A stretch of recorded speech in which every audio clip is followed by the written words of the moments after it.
Welcome back.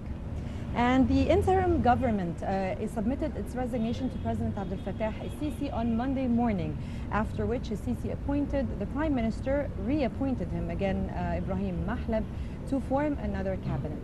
President Abdel Fattah al-Sisi accepted the resignations and submitted by the presidential advisors as well of the former President Adli Mansour on Tuesday.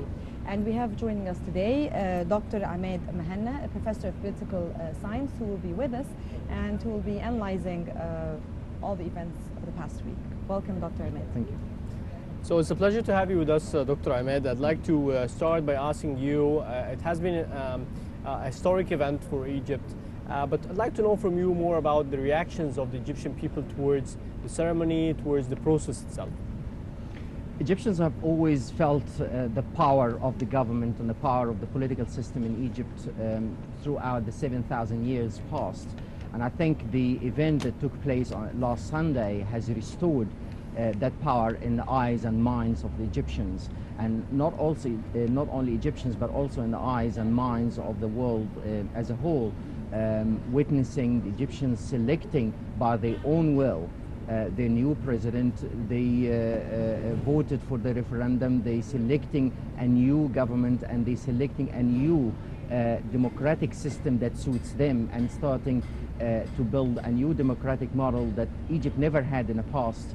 So Egypt now is on the map of well-developed democratic countries. So definitely the Egyptians are very happy with that, to feel that power of the political system that they've always experienced. And Dr. Ahmed, what do you think the parts of the president's speech that were the most significant, in your opinion?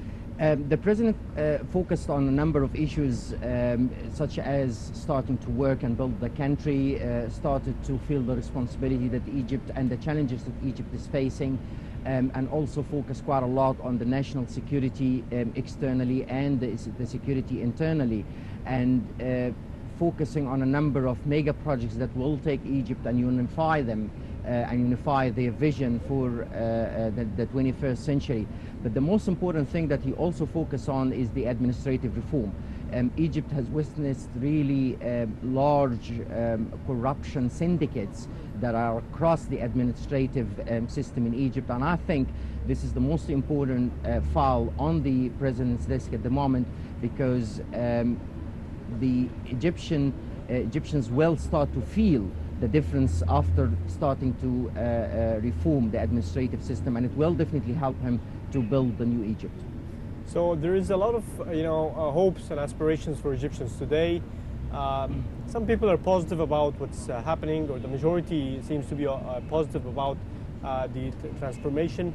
But yet there is also a lot of negativity, because there is a lot of corruption that stays from Egypt ever since the 25th of January, and was not tackled until this moment. So how do you see these hopes, the main prime demands for the revolutionaries ever since the 25th of January revolution actually being implemented, or possible implementation in the near future? Before we look at what could be done, let's go back, as you kindly mentioned, January 25th. The main demands of the revolution have never been implemented, have never been witnessed by the people, and that's why there's always unrest in terms of social justice, the implementation of the labor rate and the highest labor rate, the security issues, the administrative reform. There's a number of issues, and also dealing with corruption. I think the governments over the past 3 years have really succeeded in a number of files, and failed in a number of other files, particularly administrative reform. We still witness a lot of corruption inside the government, and we always hear about, the high school exams going out. That's part of corruption. So I think, as I said earlier, it's the most important file on President Sisi's agenda at the moment, is to tackle the administrative reform and deal with corruption. Because the president, as we always say, he rules, but he does not govern. In other words, he rules overall the entire administrative system, but he does not do things his hand or by himself. He has aid, supporters, departments, ministers. He has a team. Exactly, that can work with him. So, and again, and I find that on the negative side of Mr. Mahlab to go out himself and monitor the projects and try to really But isn't view this what exactly happens. what the ex-president Ali Mansour actually advised President Sisi, is to warn him of the team around Exactly. him and his Exactly. aides. Exactly. That's the most important thing. Exactly. The president or the prime minister, he's a strategic planner. He's not an implementer. Exactly. So when it comes You have to to the have a team. exactly, the implementation comes on the government. So if the prime minister is going out on the streets, it means there is a problem in the ministry that is managing that particular project. So if he's not able to manage that particular ministry, then there is a problem there. So the main job of the prime minister is to sit in his office, plan and have a strategic view overall, and then monitor people. And Exactly. this is one of the things that we were talking about a while ago about the second crossing, is that it's a mega plan that the prime minister or the president will be sitting and watching. I've got 10 projects, I've got 10 teams. I advise them what needs to be done at what time.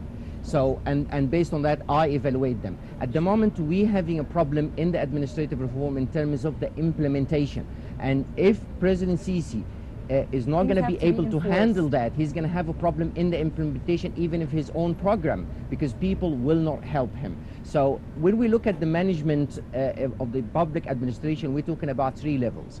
The strategic level, which is the the top level, which is the minister and prime minister, and then we've got the general managers, and then we've got the supervisors or the heads of departments. So the 3 levels. So if I'm able in a political system to place ministers and forgetting totally about the rest of the administrative system, the general managers and the rest of them, and the local government, with all the corruption that's going through in it, nothing is going to happen. So it has to be like a system altogether. Absolutely, basically. absolutely. And there was a proposal that was also submitted to President Sisi in terms of the administrative reform over 3 phases. The first phase taken between 6 to 12 months to train people on whatever they need: computer, languages, human resource, managing time, managing conflict, negotiation, a number of issues that they will need. And then we'll take up to 12 months an evaluation and performance management system. After the 2 years, I will start taking out, re-advertise the positions on the newspaper and get new blood in. Exactly. Absolutely, that is the number one issue. And to go back to the vision, the implementation of the vision, administrative reform, it's going to do it. Yes, so if I head towards a statement that you mentioned, regarding the transformation and the reappointment of the Prime Minister Ibrahim Mahlab, means a lot. Means that the changes that happened from the President Ali Mansour was to prevail in the era where there is a new president coming and taking over. Since this is a clear indication that it was a good appointment and they had this in mind, that he's going to be continuing, then it means that Egyptians deserve to know transparently what exactly is the program for this prime minister, because he has not shared that with the parliament, since we don't have a parliament yet.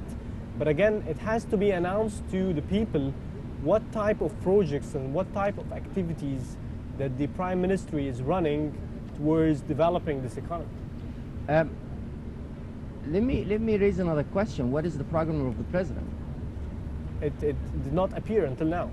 Exactly. So the job of the cabinet is to implement the vision or the program of the president. So when we look at, for just a quick comparison, the program of Obama in the United States in the last 8 years, he had 2 programs, and then he selects the cabinet to implement that program. So the selection of the cabinet is primarily to enable the planner to implement. So if the president's program is not clear, then obviously, and in return, the program of the prime minister is not clear.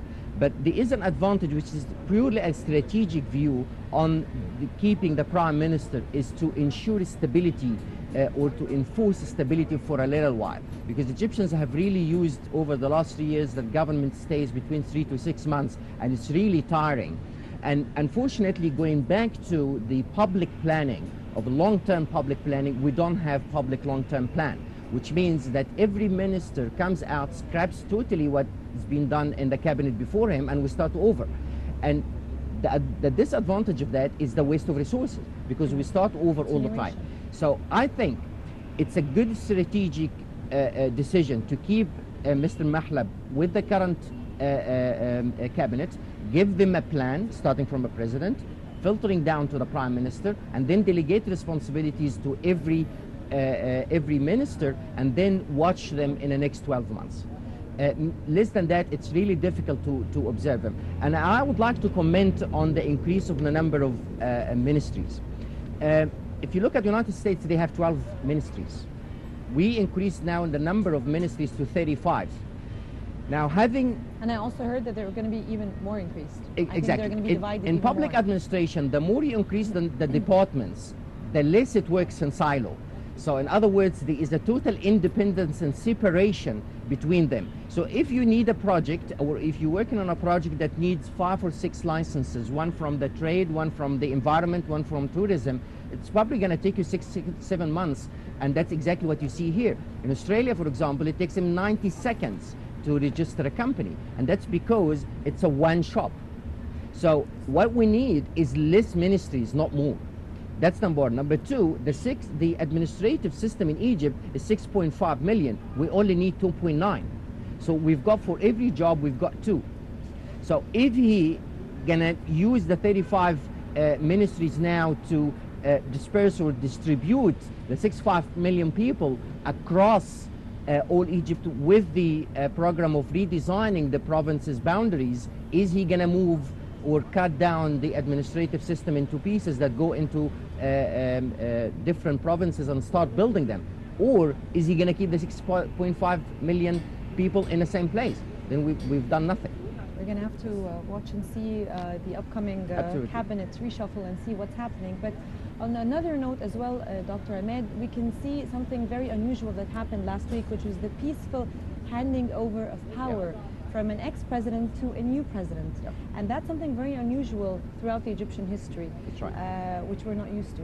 Yep. How do you see this lovely event? It's definitely reflecting a new era, with a new mindset, with a new vision. And that's what made the Egyptians very happy with the handover, feeling that the proud nation, they are on their way to a new democratic, freshly built new democratic model, and it's definitely unusual. We've never experienced it, we've never seen it.